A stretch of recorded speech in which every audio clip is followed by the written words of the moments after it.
बंधुओं, जब तक हम जीवित रहते हैं ना, तो विषय के अलावा जगन्नाथ जी की भी स्मृति होती है हमको। आप लोगों को बहुत इजी लगता है, संसार के लोगों को बहुत इजी लगता है, ठीक है हम क्लब जाते हैं, हम गलत काम करते हैं, हम ये करते हैं, हम वो करते हैं, हम उल्टे सीधे वस्तु खाते हैं, किसी के साथ छल करते हैं, कपट करते हैं, लेकिन हम जगन्नाथ जी को याद भी करते हैं, हम बीच बीच में भक्ति भी करते हैं। मुक्ति के लिए तो एक क्षण भी बहुत है। क्यों? हमारे शास्त्रों में कहा जाता है जीवन भर भले ही पाप किया हो व्यक्ति ने, लेकिन यदि वो अंतिम श्वास लेते समय भगवान नाम गा ले, अंतिम श्वास निकल रही और उसी समय उसके मुख से निकल जाए जगन्नाथ और बस प्राण निकल गए, फिर उसके जीवन के सारे गिले शिकवे माफ हो जाते हैं, वो सीधे वैकुंठ ही जाता है। लेकिन ये सुनने में जितना आसान लग रहा है ना, प्रैक्टिकली उतना ही कठिन है। जन्म जन्म मुनि जतन कराही, किसके लिए जतन करते हैं जन्म जन्म मुनि? अंत राम कहीं आवत नहीं। अंतिम श्वास में सब आ जाएगा याद, लेकिन भगवान का नाम याद नहीं आएगा। एक सेठ जी के प्राण निकल रहे थे, उनके 3 बेटे थे। अच्छा, प्राण जब सहज प्राण निकलते हैं ना, अपनी आयु पूर्ण करके जब व्यक्ति प्राण त्यागता है 80-90 के बाद, तो क्या होता है? कंठे घुरघुरायते, कंठ में घुर घुर आवाज होती है जब प्राण निकलने वाले होते हैं। उनका कंठ घुर घुर आवाज कर रहा था, तो बेटा बोला, पिताजी पिताजी आप प्राण मत त्यागिए। पिताजी कुछ हाथ हिला रहे थे, तो बच्चों ने सोचा पिताजी शायद अब मृत्यु आ गई है, तो उस जाने से पहले बंटवारा करना चाहते हैं कि भाई प्रॉपर्टी आदि इसकी, इतनी संपत्ति उसकी, इतनी उसकी। बोलिए पिताजी कितना किसके बट में? अब कंठ से तो गुर गुर आवाज निकले, तो बच्चे बोले क्या करें पिताजी, स्पष्ट तो बोल ही नहीं पा रहे। एक वैद्य के पास गए, वैद्य से जाकर के कहा कि हमारे पिताजी के प्राण निकलने वाले हैं, गुर गुर आवाज हो रही है। वैद्य जी बोले मेरे पास एक औषधि तो है, वो औषधि मैं दे दूंगा तो उनका गला साफ हो जाएगा। बेटे बोले आप चलो ना औषधि दे दो। बोले लेकिन महंगी है बहुत। बोले कितनी महंगी है? बोले इतने लाख रुपए की है। बोले हम दे देंगे ना, कम से कम 1-8 लाख रुपया खर्च होगा तो पिताजी 4-5 करोड़ की संपत्ति तो बता जाएंगे, कहां किसकी कैसे। 1-8 लाख खर्च हो जाए तो क्या बड़ी बात है।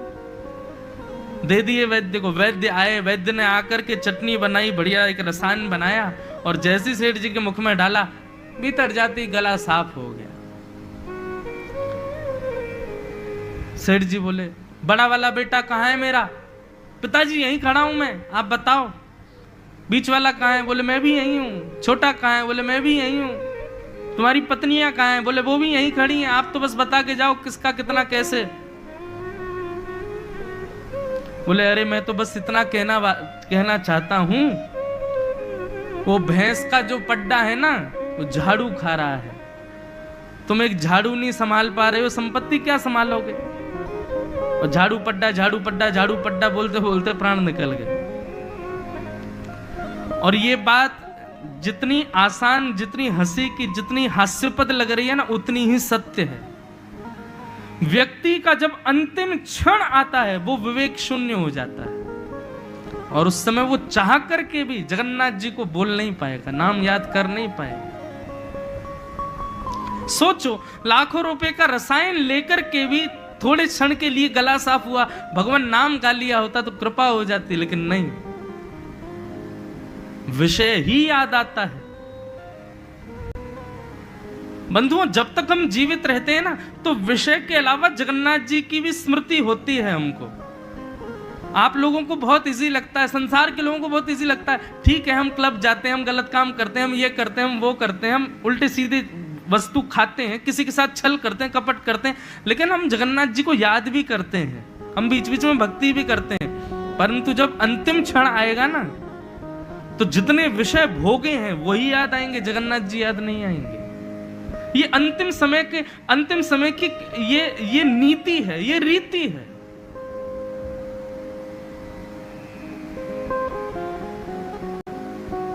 इसलिए हमारे यहां कहा गया, काम करते चलो नाम रटते चलो, हर समय कृष्ण का ध्यान धरते चलो, मुरली वाले को मन से रिझाते चलो, कृष्ण गोविंद गोपाल गाते चलो। हर क्षण याद करो श्याम सुंदर को, हर क्षण उनकी स्मृति बनी रहे हमारे दिमाग में। चलते फिरते उठते बैठते खाते पीते हर समय ठाकुर जी को याद करो। हम नहीं कहते घर परिवार छोड़ो, भाई छोड़ना नहीं है, हम खुद घर परिवार वाले, पर हर स्थिति में भगवत स्मरण रखो, जगन्नाथ जी को याद रखो, उनकी स्मृति रखो अपने चित्त में बस। उसका प्रभाव क्या होगा? जीवन भर जो ठाकुर जी को याद रखता है ना, तो अंतिम समय में तो बहुत कठिन है कि भगवान की याद आ जाए, पर जीवन भर जिसने जगन्नाथ जी को याद किया हो, ऐसा व्यक्ति जब अपने प्राण त्यागता है तो जगन्नाथ जी उसको याद कर लेते हैं, जगन्नाथ जी की स्मृति में वो आ जाता है। और सोचो, जगन्नाथ जी जिसको याद कर लें, हम जगन्नाथ जी को याद करते हैं, जगन्नाथ जी हमको याद कर लें।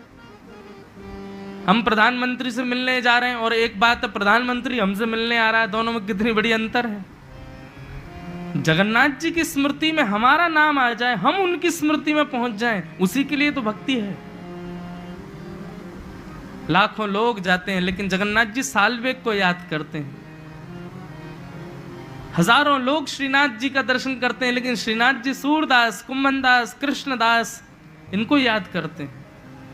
द्वारिका में लाखों लोगों की भीड़ जाती है पर द्वारिकाधीश के चित्त में तो मीराबाई विराज रही है। हमारे चित्त में भगवान बैठे। भक्ति केवल यहीं तक सीमित नहीं, अपनी भक्ति से आप ठाकुर जी के चित्त में बैठो, ठाकुर जी के चित्त में हम विराज जाएं। मेरा सुमिरन हरि करें मैं पावा विश्राम, मैं हरि का सुमिरन करूं, ये तो प्रारंभिक स्थिति है, लेकिन करते करते करते स्थिति हो जाए मेरा सुमिरन हरि करे मैं पावा विश्राम।